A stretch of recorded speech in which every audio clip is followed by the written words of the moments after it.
been awake since in the physical, in the world, in the dream, since about 5 a.m. this morning, which for me is relatively a good night's sleep.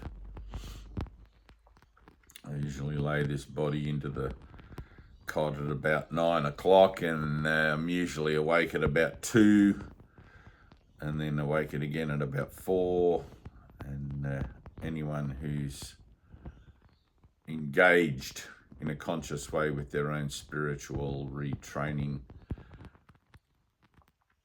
and the discipline involved in that will know that all of your patterns get disrupted and sort of thrown up in the air, and you have no choice but to let everything collapse into a heap and start from the bottom again.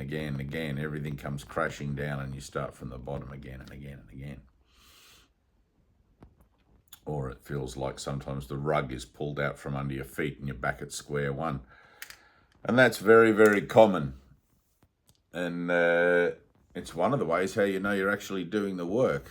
I mean, if you're telling yourself you're doing the work and nothing's actually changing, you're not seeing these shifts, no matter how inconvenient they might seem to be. But if you're not seeing these things occurring in your experience, then generally it's because either the goal of your efforts is not fully understood or valued, or you're just kidding yourself about it. And there are many who do that. Like in the Course in Miracles, it says there are many who seek but do not find, because it's not their will to find. They just enjoy the game of being the seeker. And adopting the spiritual lingo and the spiritual attitude, I guess, whatever that is, but without actually doing the inner work. And that's what this video is going to be about, doing the inner work. And those little pitfalls of spiritual bypassing, which is a common term used these days, bandied around very eloquently, spiritual bypassing, which means avoiding your pain, basically. And I always teach, don't adjust to your pain, feel it, let yourself go right into it, because at the depth of where you are willing to travel into it, that will determine the integrity of the prayer of your heart in a general sense. It's not a across the board thing. Some people have a deep sense of integrity with things and don't need to be pushed or cajoled by emotional energy to actually be honest about going into some sense of deep heartfelt integrity. But a lot of us are very nervous and apprehensive about being so honest with ourselves, and about feeling that pain and feeling that sense of things to a level where it starts to impinge upon what you might call normal living. So, I have to ask you guys, like and subscribe. I'm wearing my wedding ring today. I found it in a box of things the other day. I haven't been married for quite a lot of years, but I found it in a box of things, and I just put it on as a bit of a test to see if there's any kind of attachment to still wearing it or not wearing it, or however that might feel in here. Everything can be a lesson, you see. Everything can be structured in a way where you can self-assess and self-reflect on your honesty. But usually something like this, I'll make an experiment, right? And I'll do it for 3 days. That seems to be, today's the second day, but just to see, and I look at it, and when I look at it, did I finish the like and subscribe bit? But when I look at it, there's nothing there. It's just a nice gold ring. And even the memories that were associated with putting this on for the very first time, it's like they're misty. They're almost not there in my mind. I remember the place. I remember the setting and the people that were there in a general sense. But the emotional involvement and the relativity of that in relationship to wearing this ring here and now, it's not there at all. which is good. It's been healed, been healed in my own mind. And I do remember after the divorce, spending the first 2 to 3 years in a very devoted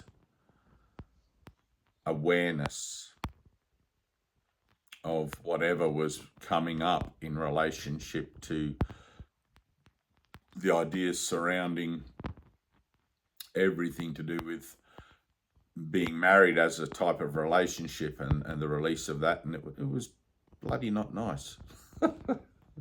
It was awful at the time, and I'm glad I can laugh at it now, like the inability to laugh at one's historic sense of self, or even present sense of self for that matter, is an indicator of lingering trauma, or lingering issues, or lingering denial, let's say.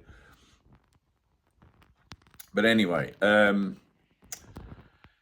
getting back to it. So I wanted to just touch on, with the idea of doing the work, I wanted to touch on one of the parables of Jesus. I use many teachers. I love Jesus, and I love the teachings of the Buddha and Krishna, and contemporary teachers such as Brahmahansa, Brahmananda, all these Indian names. And, Krishnamurti, both Krishnamurtis, UG and Jiddu, and Gandhi, and the list goes on. But Ramana Maharshi, of course. But one of the parables that I love, one of the teachings I love from Jesus, is the one where he talks about building your house, right, which is building your relationship with God.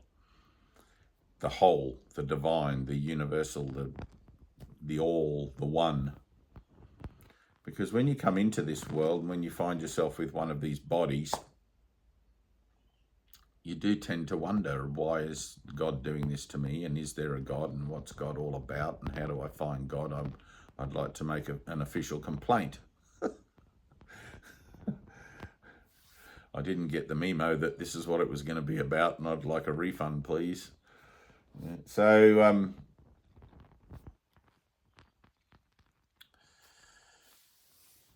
the parable of, and I'll just recite it from memory. If anyone who wants to correct me can do so in the comments down below. I mean, if I get it completely wrong, but if a man builds your house on rock, so that it has a strong foundation, because if you build your house on sand, the tide will come in, and the sand will be washed away, and your house will fall.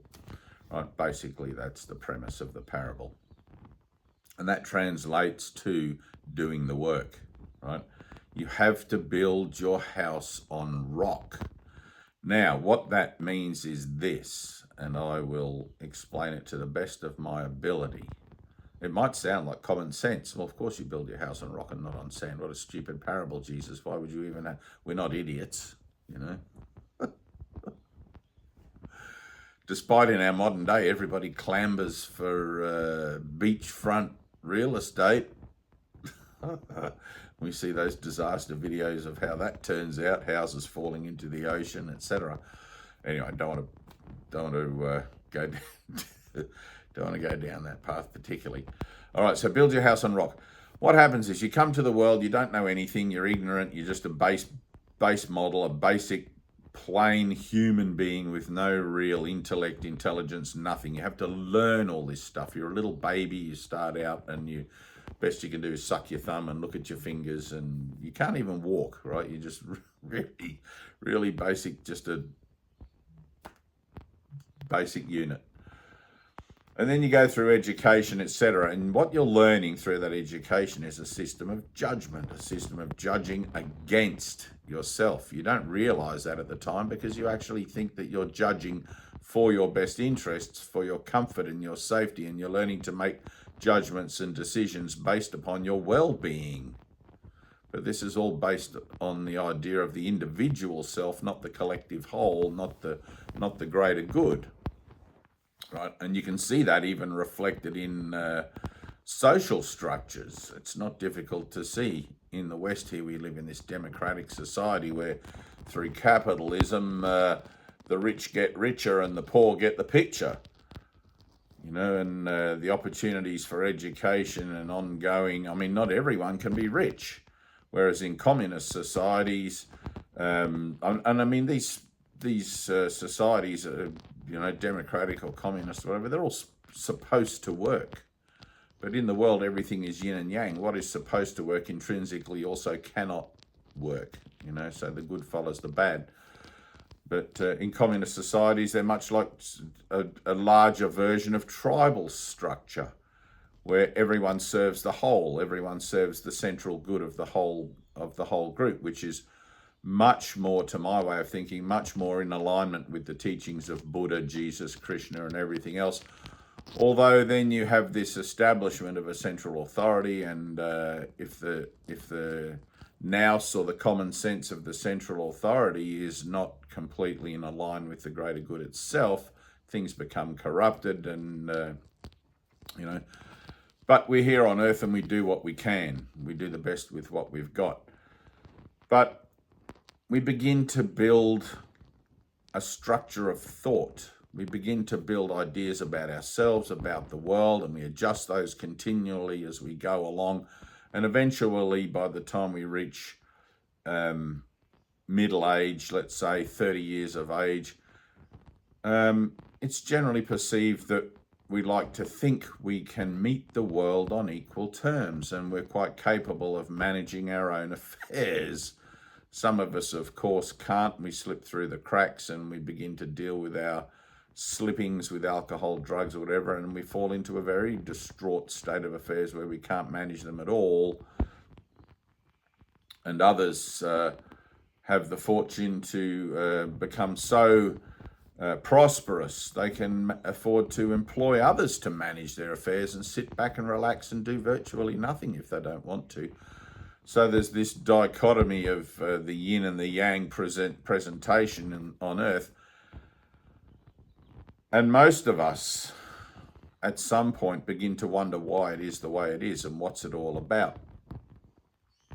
And if you question deep enough, you'll start to come into contact with, the universe will address your concerns, and you'll start to come into contact with other learnings and other teachings from all over the place, from different religions, different spiritual disciplines. And you will begin to build a new structure, right? A new house for a new way of seeing and a new way of presenting yourself and interacting with the world, with the hope of a better outcome, obviously. But what happens is, generally, you're building that new sense of yourself and that new perception of life on top of a thought system, a yin-yang dualistic thought system that you've maybe vaguely, or perhaps you've deeply begun to realize doesn't actually serve you. It doesn't actually have your own best interests at heart, because it revolves around the individual self, which is selfish rather than selfless, and avoids any kind of serious contemplation and activation towards contributing to the nature of the greater good, right? And so you find all these new spiritual disciplines and ideas, and you think, that's lovely. And rather than build a solid house on rock, you build it on top of this flimsy foundation that's already there. Your mind is already programmed with all of this gobbledygook of duality.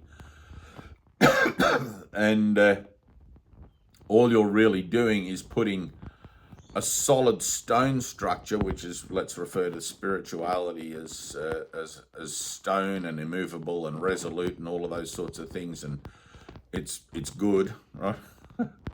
For want of better terms, it's reliable and dependable, etc.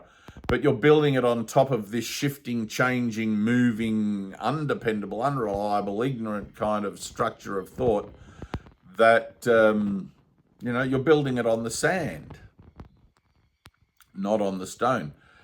If you want to build a strong structure of thought. If you want to build your house of stone, you have to build it on stone, right? So Jesus is the rock, and the rock is salvation. I need to build it on that rock, right? And I'm just using that as a figure of speech and also a literal rendering from the Bible there.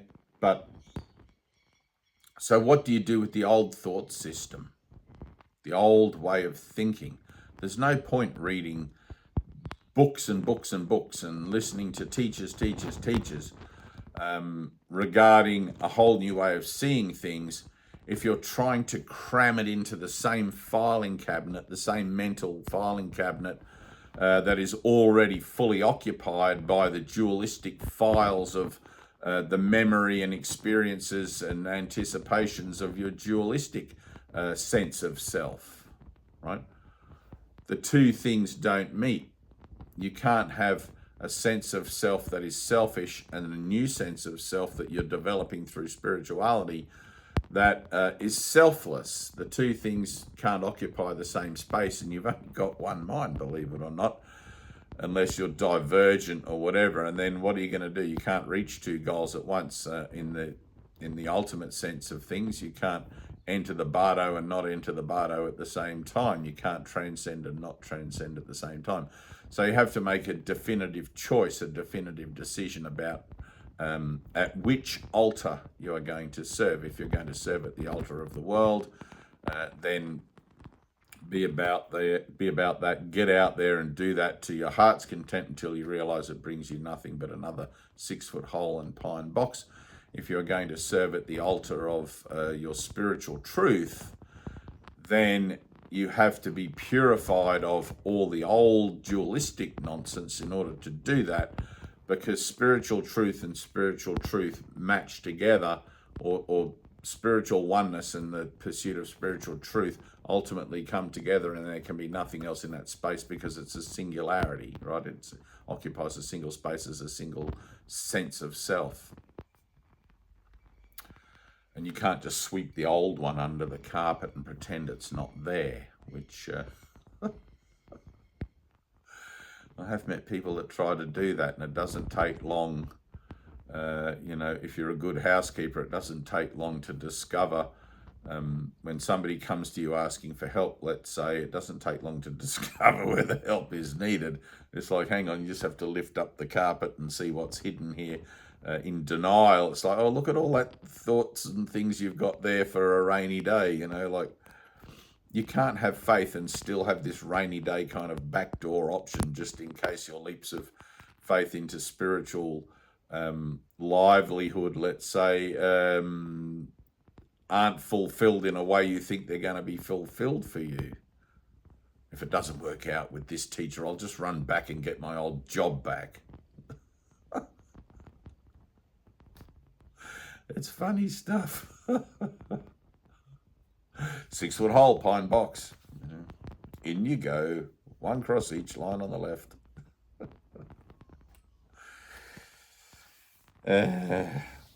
So the mind has to be purified. You've reached a point of impasse. You've realized that it's ridiculous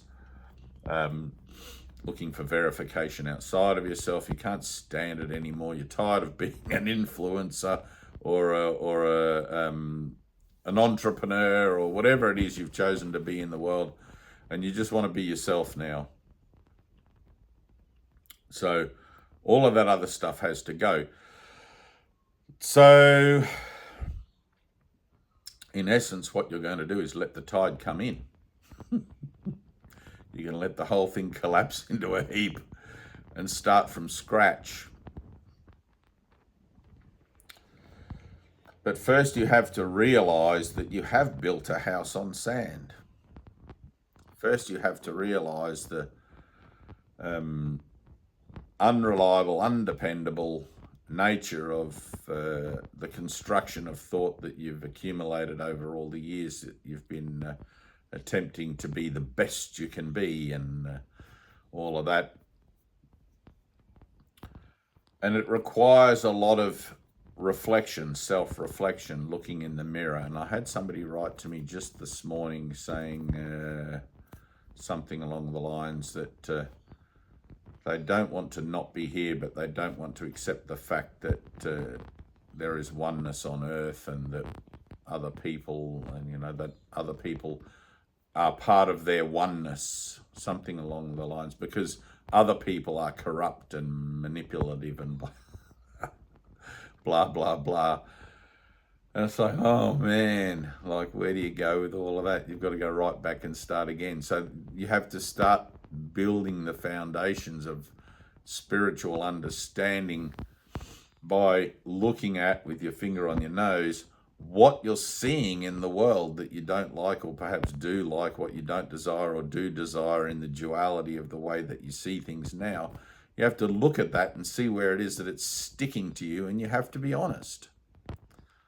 And in that particular case, well, let's look at the idea, who's a common one these days that people project onto. I'd like to say Donald Trump and the other guy, that the rockets, what's his name? Musk. Space rockets, Mr. Space Rockets. Everybody projects a lot of their shit onto those guys.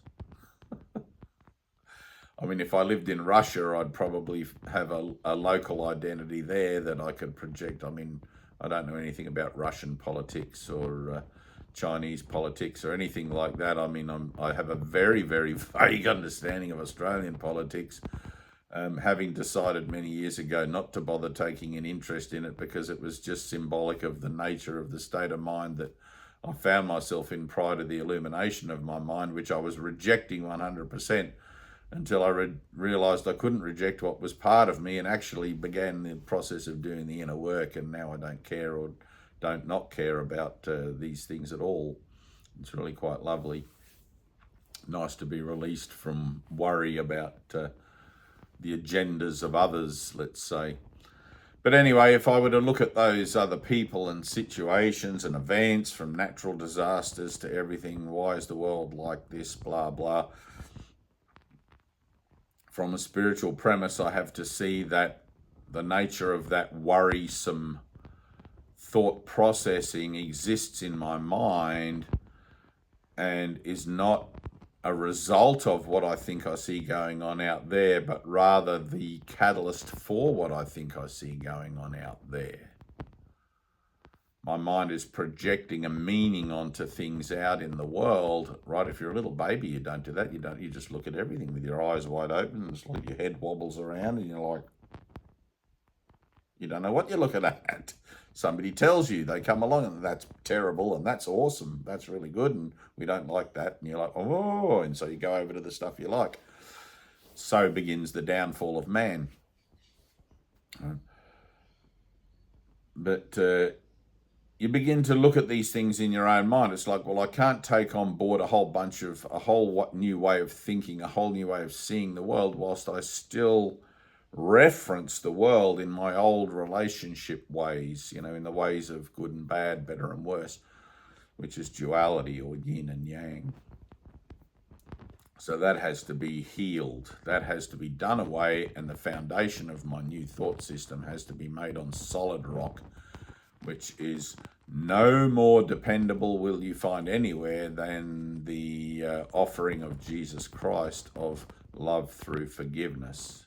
Forgiveness is the one principle that you are going to take with you from this realm into the next one, and into the next one, and into the next one, as you begin to climb Jacob's ladder up through the higher frequency dimensions, experiences of returning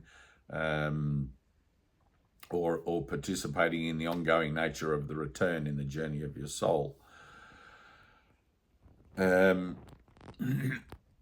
So if a man builds his house on sand, it's going to fall. You first have to realize you have built your house on sand. If you're listening to this video now, it's because you built your house on sand. And here comes a tidal wave, which is realization. Let's call this tidal wave the wave of realization that you can't go on the way you've been going on. And we're just going to let that wave take out the stumps, take out the foundations, take out whatever attempts you've made to actually believe that you're a human being and that you're a credible thing in a world that seems to strive for credibility, and nobody stops to question, why do we need to strive for verification and credibility? And we're just going to let that all fall into a heap. And yes, it's going to be devastating unless you're truly embracing the goal of inner peace, unless you truly have an understanding of your new purpose, and you're joyous about watching your old sense of self fall to pieces. I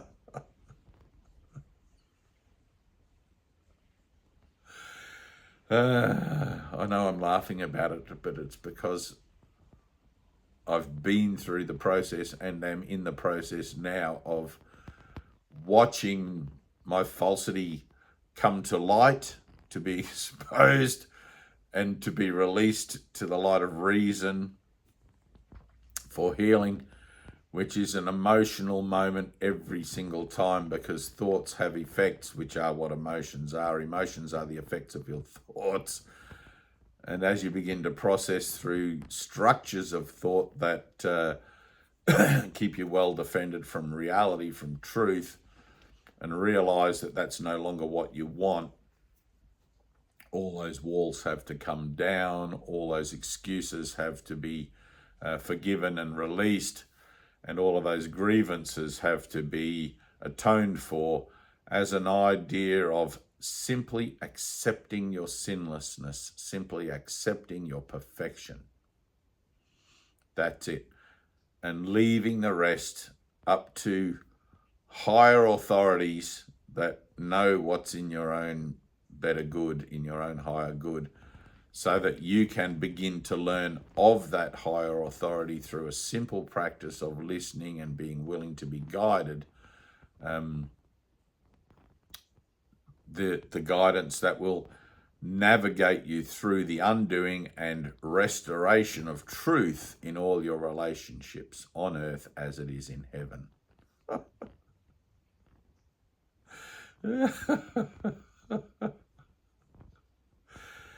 It's funny.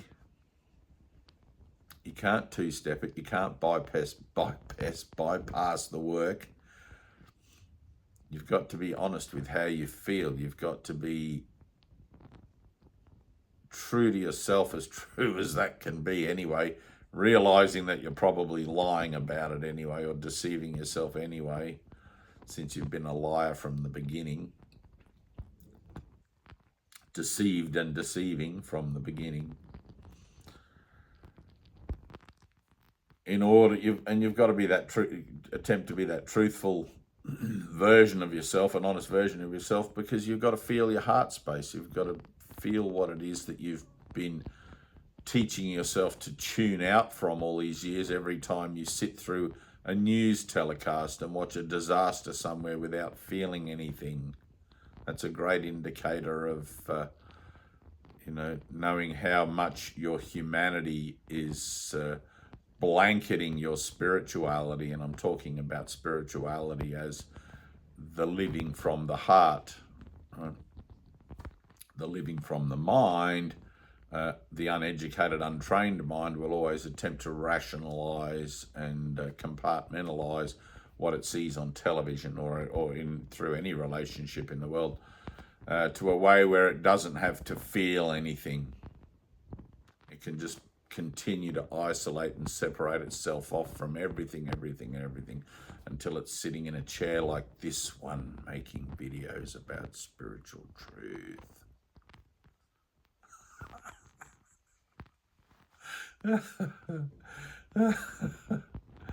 It's funny, but that's part of the process, like it says in the Course, the last identity that the ego will take on, and the ego loves identities. I mean, look at young people, they dye their hair different colors, and they're looking for their identity. They're looking to fit in. They're looking to find where they belong in the world. And of course, that always is going to fail, because you don't belong in the world. You're actually not here now. You're in eternity dreaming this whole thing.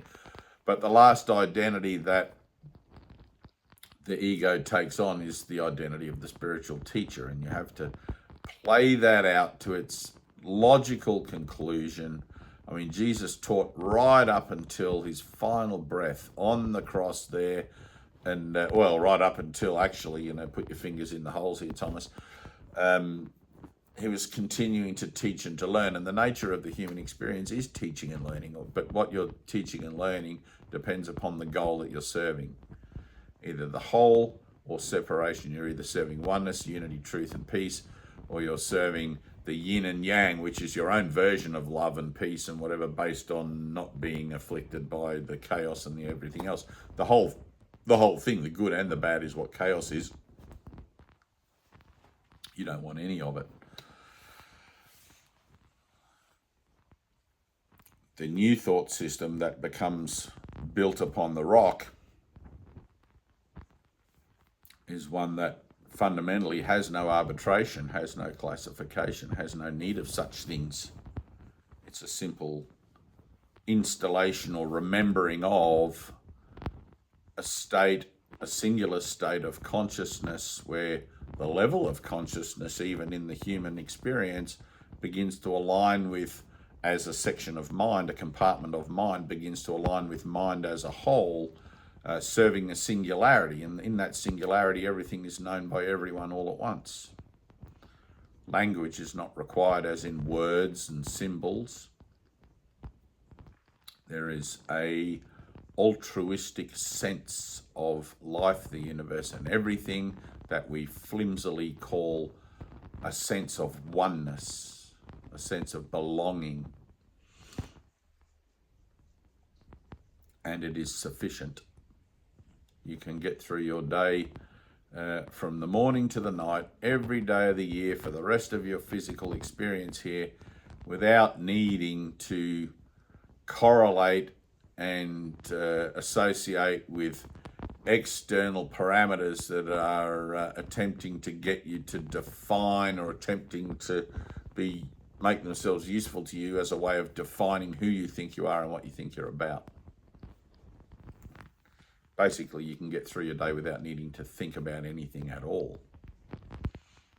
in a state of perfect bliss and perfect peace. And that's really something to achieve. I tell you, that's a beautiful, beautiful, beautiful state of mind. It's a heavenly state of mind. It's literally what heaven on earth is. Heaven is a state of mind, so is hell.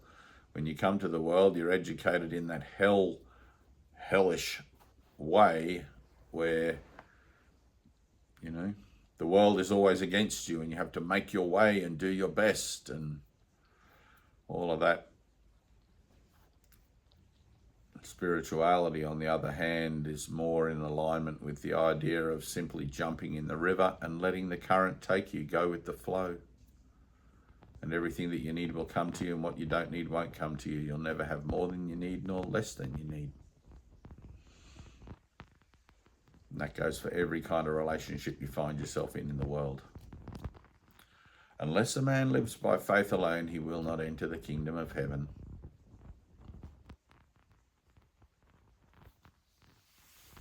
All right, well, that's it. Build your house on rock, but don't build it on top of the old, crappy old house. It's funny, you see archaeologists, you know, if you go to some of these dig sites or watch some videos, you know, you can see this city was built on top of the fall of the old city, which was built on top of the fall of the city before it, you know, and like thousands of years goes by, and thousands of years, it's like there's no solid rock there. It's like the new city is destined to fall as the one before. I mean, check your history books. I love you. Peace.